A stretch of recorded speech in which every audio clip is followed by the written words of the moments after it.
IMPAKT TV. I have two guests with me here today, who is Anita di Bianco here on my right. She's an artist working with film, with video, with print. She has shown in a whole lot of places, among others, PS1, Kunstwerken, Kunsthaus Zurich, Rotterdam Film Festival, slightly more nearby. She has an MFA from the Mason Grow School of Fine Arts at the Rutgers University in New Jersey. And she actually has worked at Rijksacademie as a fellow before, where she has worked, from what I understand, on corrections and clarifications, which is the project that we'll discuss today that I'm very excited about.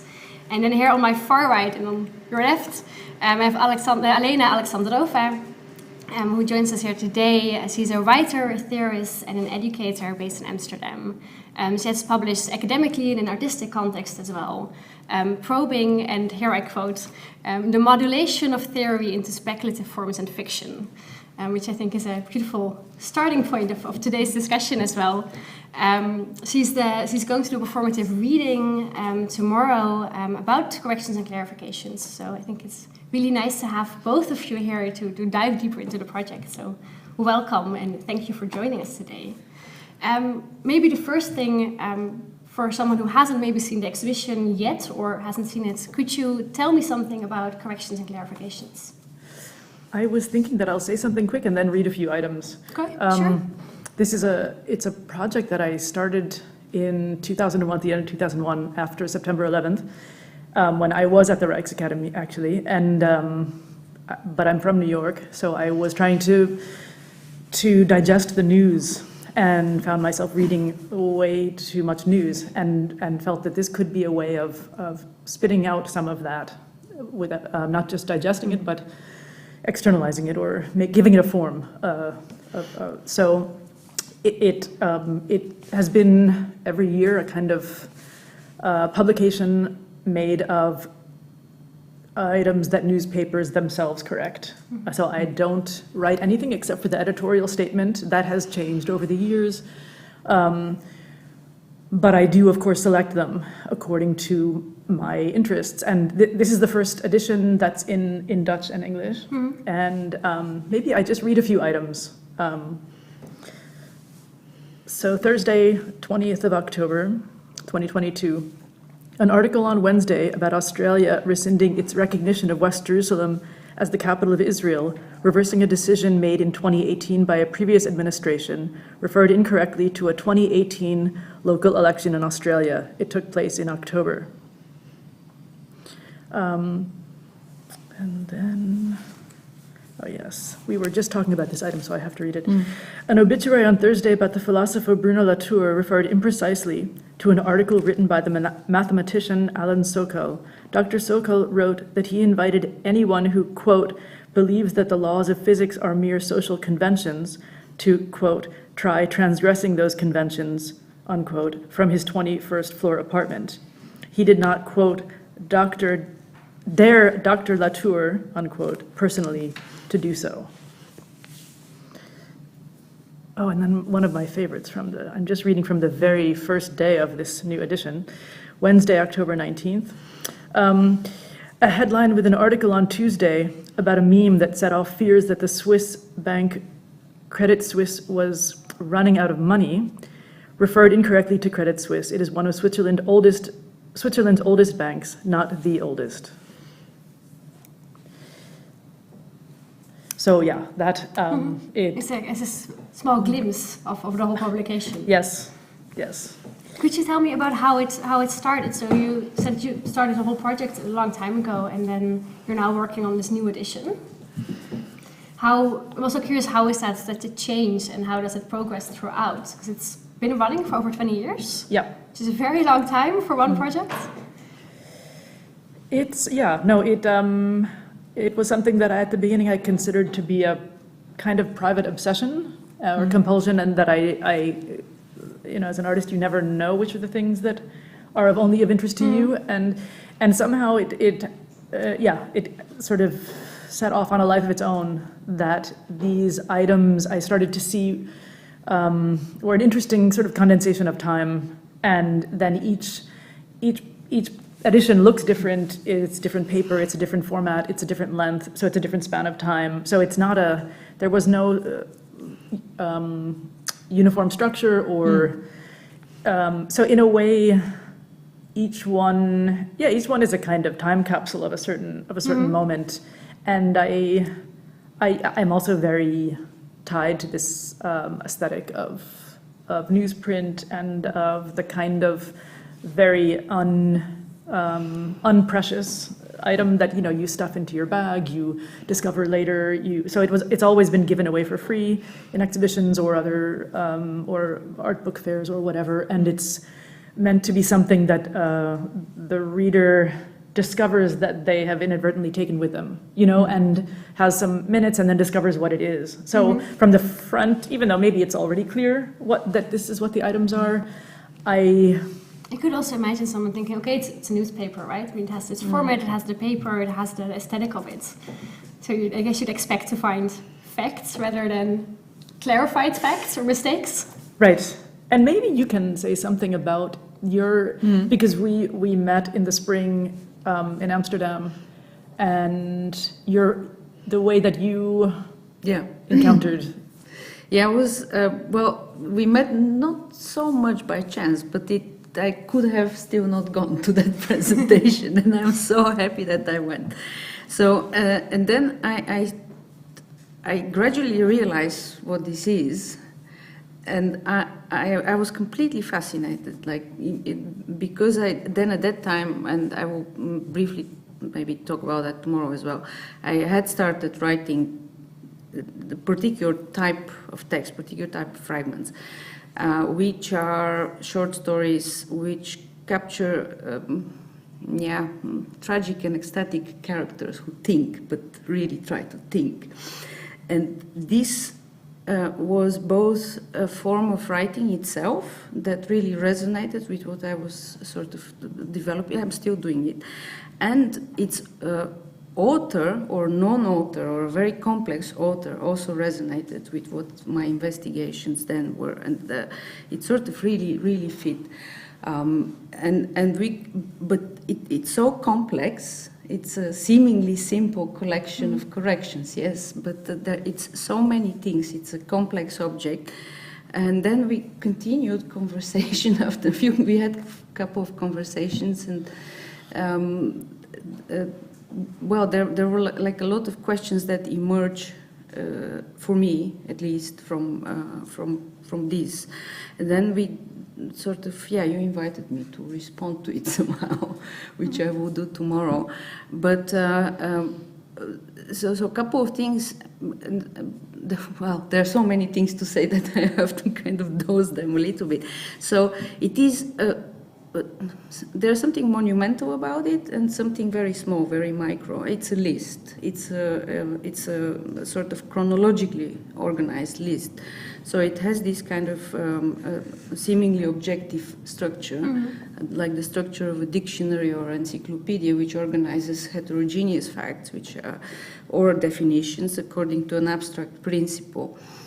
And these things, dictionaries, encyclopedia, claim to represent knowledge of reality. So there is a structural resonance here, but here the reality is missed or stated as not quite. So there is, and there is another reading, editorial reading, which is triggered perhaps by different, necessities, including legal issues and so on, which has to correct the fact as stated.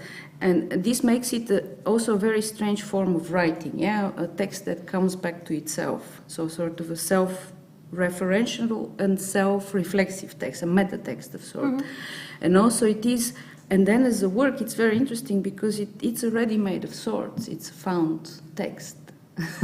and the reader and the collector is also a writer with found text, and that interests me very much because it requires obsessive engagement with reality and its mediation in journalism. And also, there is a question of commitment and ethics that spills into obsession, and there's the tragic and ecstatic characters that I am very much interested in. And perhaps I will stay with that. What it really made me wonder when I was looking at it is there's kind of two things of, okay, who writes it? Because are the authors of the original article? Because it seems to have this objective distance, right? If I'm reading these and I feel like, okay, this is someone from a distance trying to say, okay, there was a mistake made and we have to state that because it's important. Yeah. So are these the original authors of the actual pieces, or is someone else writing this? I mean, what I find very interesting is it's the invisible editor. You know, I mean, some of them in some papers are actually signed in the German papers and English, the editors. And this thing, like the editors, both words capitalized, I always think like, wow. Because they in a way own up to the mistake, right? It's them saying, okay, we were responsible from the beginning, and then somehow it slipped through, although it wasn't their text originally, of course. Right, so it's that the management layer in some way of the news that is kind of mediating between the author, the writer, the journalists, and the readers. And are those always entirely objective, though? Could there anyways be any kind of argument between an author and an editor saying, okay, I need this to be clarified, but then... I can only imagine the fights that come from these items. No, really, or that lead to them, or that... and sometimes it's more clear than others that there is quite a fight behind them. There was a beautiful one that someone sent me on Twitter, a correction about like Homer Simpson's academic background. that someone posted a. It's important to clarify. Well, yeah, it said like that. Something said that he had a degree. The Washington Post actually, that he had a degree, and in season 17, episode 12.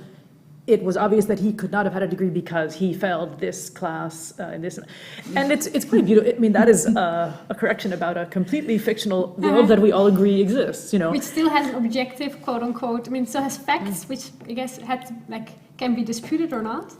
Right. So it's I don't know what to say about the. I mean, clearly the corrections are as subjective as the stories are, as subjective as anything that has.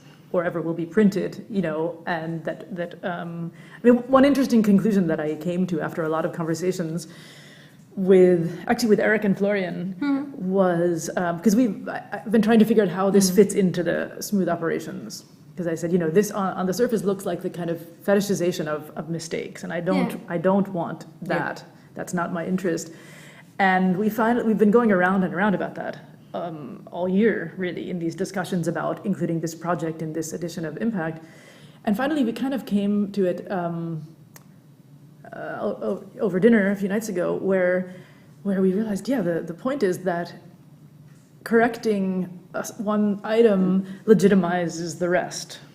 So you say, as a media outlet, you can trust me. I take the responsibility for the 0.5% of things that are wrong, which proves the truth of the 99% of the rest. Yeah. And so, I'm sure that next week I'll decide that that's not what the project is about at all, because I've been searching for what the project is about since I started it.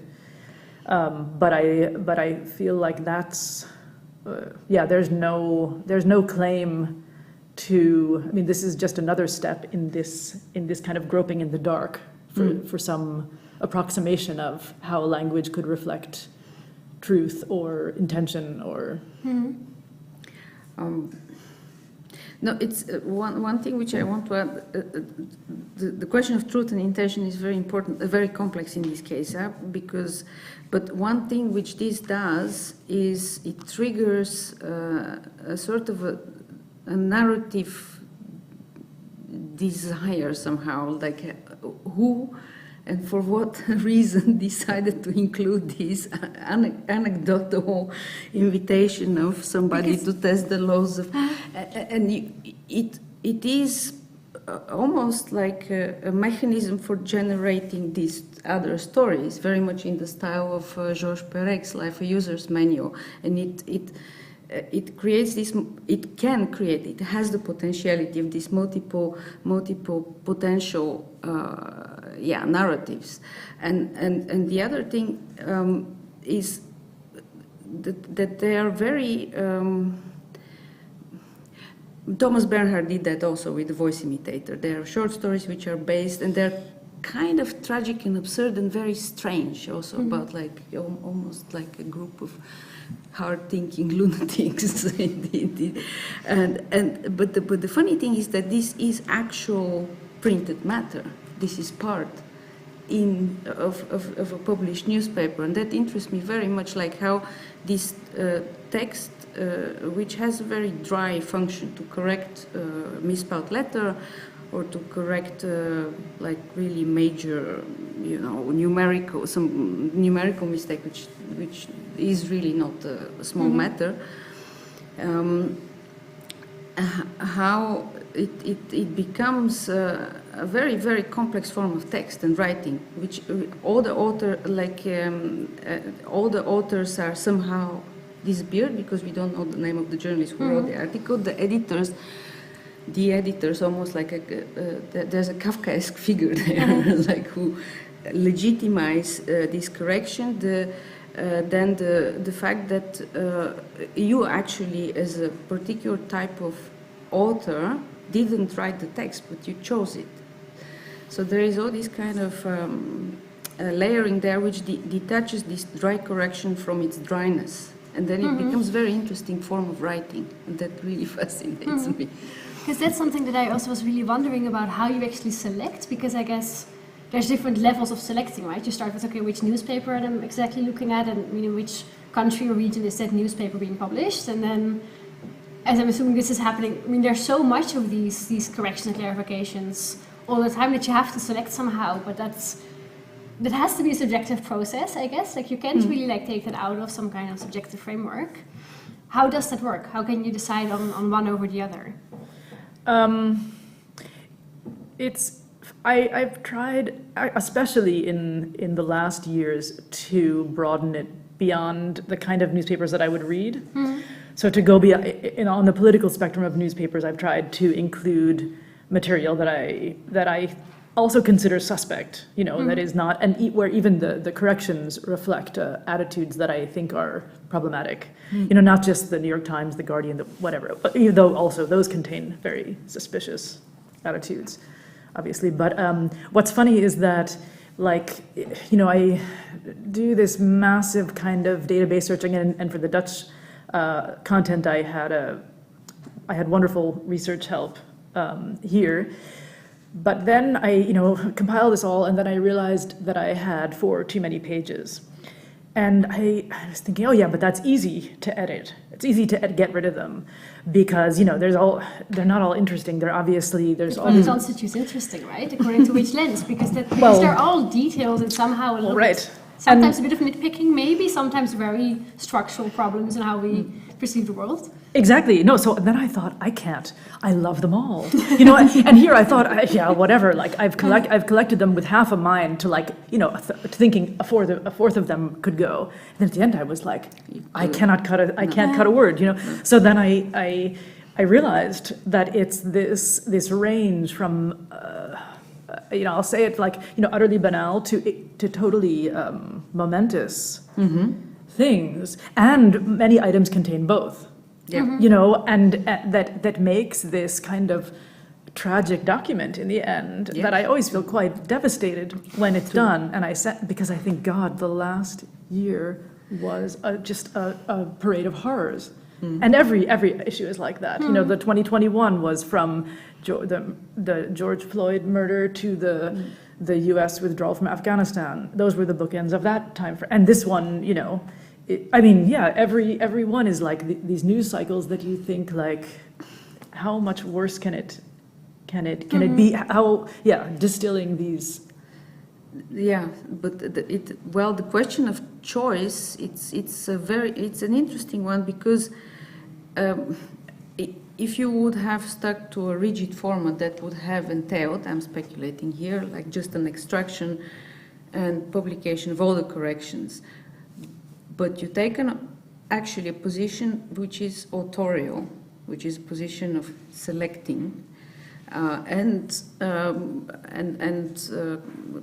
Yeah, well, they're organized in reverse chronological order, so there you don't increase the degree of like a subjective organization there.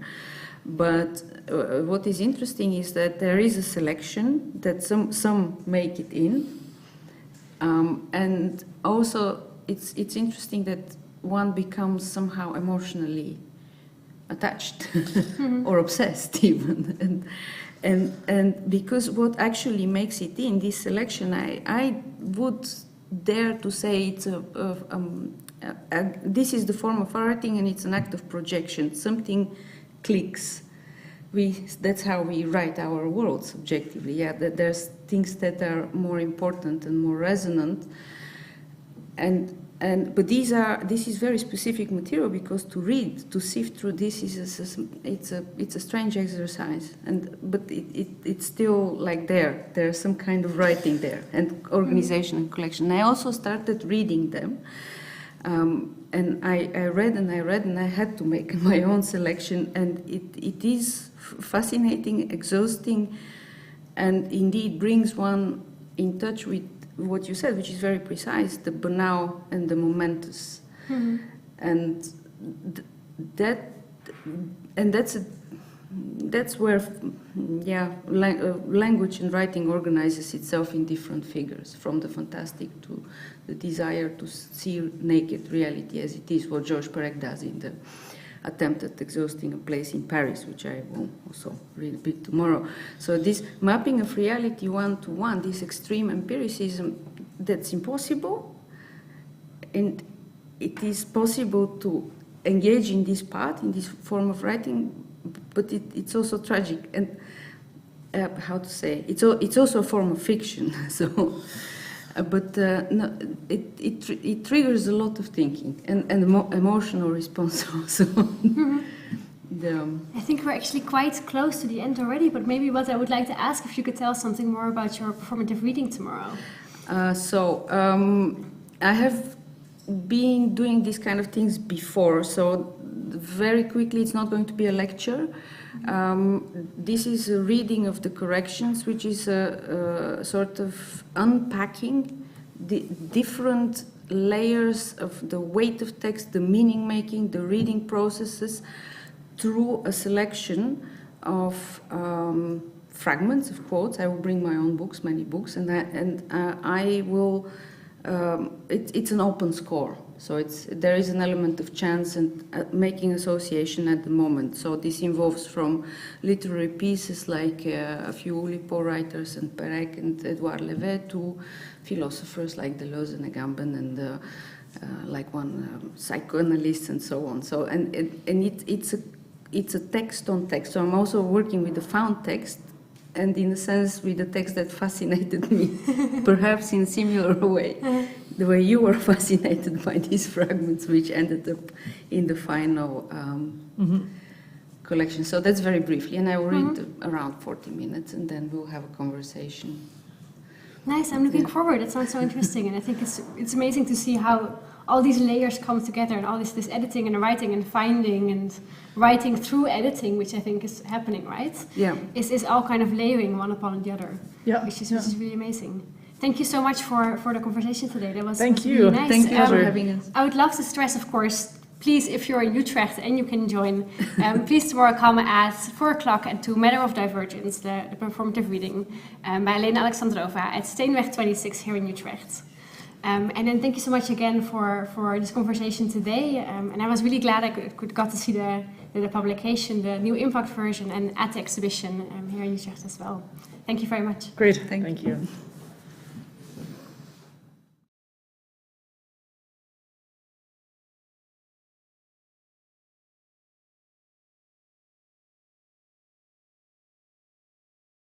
One of the films in the program that you're about to see is called Word Processing by the artist Alain Carrel. We've played this video before, almost 2 decades ago, and the video stayed with me as a very funny and inspiring example of